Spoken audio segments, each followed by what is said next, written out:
আসসালামু আলাইকুম বন্ধুরা, আপনারা সবাই কেমন আছেন? আমি ডোনাট বানানোর জন্য ডোনাট ডো রেডি করে নিচ্ছি।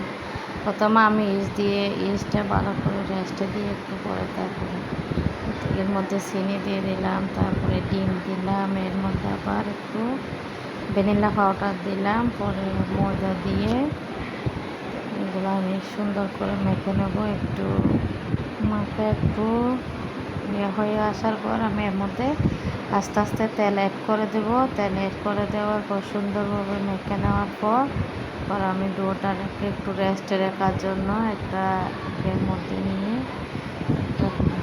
ঢাকনা দিয়ে রাখবো। পরে একটু রেস্টে রাখার পরে এটা যখন ফুলে আসবে তখন আমি এটা ডোনাট বানানোর জন্য ডোনাট কাটে নেব।